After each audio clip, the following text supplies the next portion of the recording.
Sudhir motivation में आपका स्वागत है। आज हम बात करेंगे एक सेकेंड फॉरवर्ड रूल के बारे में। हम में से अधिकतर लोग हमेशा पास्ट में रहते हैं, पास्ट के बारे में सोचते रहते हैं, हम आगे की नहीं सोचते हैं। क्या आपने कभी सोचा है कि आप कितनी पास्ट में रहते हैं? एक सर्वे के अनुसार अधिकतर लोग अपना जीवन 10 साल, 20 साल, 30 साल पास्ट में बिता देते हैं अपने अधिकांश जीवन को।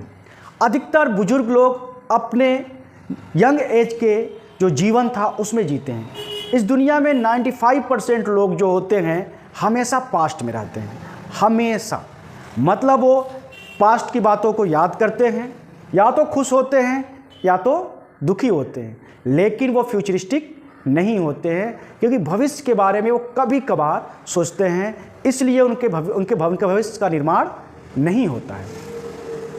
1 सेकेंड फॉरवर्ड रूल के अनुसार जो इंसान हमेशा आगे की सोचता है वो अपने बेहतर फ्यूचर का निर्माण करता है, लेकिन वही दूसरी तरफ वो इंसान जो हमेशा पास्ट में रहता है वो भविष्य के लिए ना ही तैयार रहता है, ना ही अपने भविष्य को एक नई ऊंचाई दे पाता है।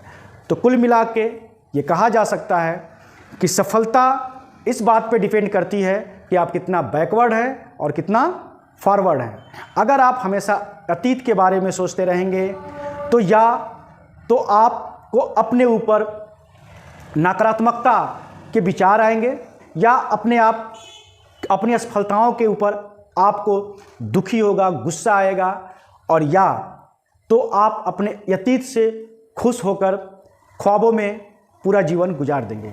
लेकिन जो लोग भविष्य के बारे में सोचते हैं वो लोग कल का प्लान करते हैं, कल की प्रायोरिटी सेट करते हैं, और जिससे उनके भविष्य का निर्माण होता है। सोचिए, अगर हर इंसान 1 सेकेंड फॉरवर्ड सोचे और कल की प्लानिंग करे, कल के लिए तैयार रहे, तो सभी लोग सफल और सुखी जीवन जी सकते हैं। क्योंकि जब हम कल के लिए तैयार रहते हैं तो जैसे ही हमारे पास अपॉर्चुनिटी आती है हम उसको कैच कर लेते हैं, उसको अपना लेते हैं और सफलता की सीढ़ियों को चढ़ सकते हैं।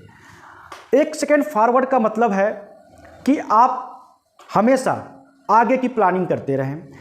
उसका सबसे बेस्ट तरीका होता है कि शाम को सोते समय कल क्या करना है उसकी प्लानिंग कर लें, और जब सुबह उठें तो आप उस पर एक बार और नज़र डाल दें, और जब शाम हो सोने से पहले आपने दिन भर जो किया उसका एक बार रिव्यू कर लें और फिर एक अगली प्लानिंग सेट कर लें।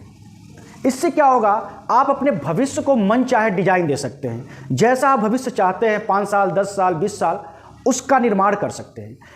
लक्ष्य एक नहीं होता है, हमारे पास कई लक्ष्य होते हैं, और जीवन एक यात्रा है जिसमें एक के बाद एक लक्ष्य आते रहते हैं। जब हम एक लक्ष्य प्राप्त कर लेते हैं फिर हमारी दूसरे लक्ष्य वहीं तैयार हो जाते हैं, फिर हम दूसरा, तीसरा, अनगिनत लक्ष्य प्राप्त करते चले जाते हैं। इसलिए लक्ष्य एक यात्रा है, और उस यात्रा की तैयारी आप तभी कर सकते हैं जब आप फ्यूचर प्लानिंग करेंगे, और फ्यूचर प्लानिंग तभी आप कर सकते हैं जब फ्यूचर के बारे में आप सोचेंगे। लेकिन हमेशा आप क्लास के बाद या खेलने के बाद या मूवी देखने के बाद जाते हैं, घंटों आप पीछे ही सोचते रहते हैं, तो आप भविष्य का निर्माण नहीं कर पाएंगे। ऐसा अतीत में रहेंगे तो हम फ्यूचर के बारे में कैसे प्रिडिक्ट कर सकते हैं और कैसे हम बेहतर फ्यूचर का निर्माण कर सकते हैं।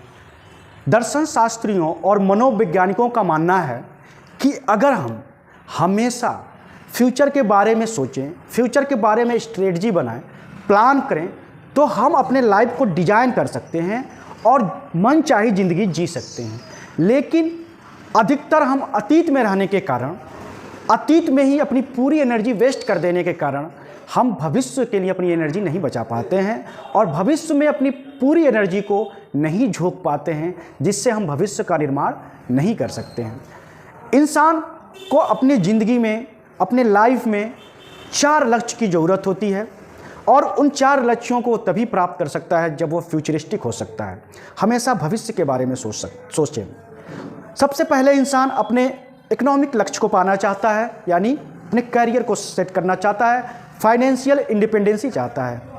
उसके बाद जब वो अपने करियर, जॉब या पैसे कमा लेता है, तब उसके बाद वो सोसाइटी में सम्मान चाहता है। तो यानी सेकेंड स्टेज को पाना चाहता है, उसका सेकेंड लक्ष्य होता है सोसाइटी में उसको सम्मान मिले, सोशल लेवल को हासिल करना चाहता है। जब उसको भी हासिल कर लेता है तब उसका लक्ष्य होता है पॉलिटिकल होता है, ताकि पॉलिटिक्स में जाके वो अपने सम्मान और पैसे का सही उपयोग कर सके और रुतबा हासिल कर सके।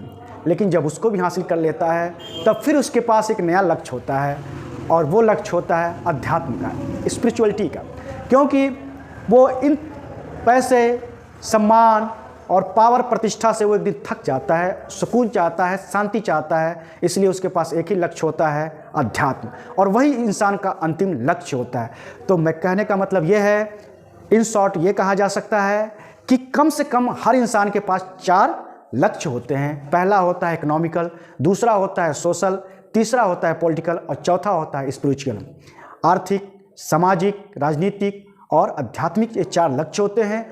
यानी इंसान को अपने चारों लक्ष्यों को जब प्राप्त कर लेता है तभी उसे अपने जीवन पे गर्व होता है। और इन चारों लक्ष्यों को आप तभी प्राप्त कर सकते हैं जब आप फ्यूचरिस्टिक होंगे, भविष्य उन्मुख होंगे और हमेशा भविष्य की तरफ सोचेंगे, हमेशा प्लान बनाएंगे।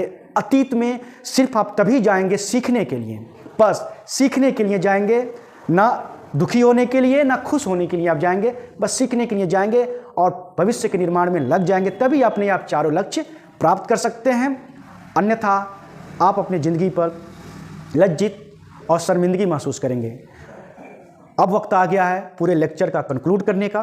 तो कंक्लूजन में हम यही कह सकते हैं कि हमेशा इंसान को भविष्य की तरफ सोचना चाहिए, भविष्य के लिए प्लान करने चाहिए, जिसकी शुरुआत आप कर सकते हैं 1 सेकेंड फॉरवर्ड रूल को अपना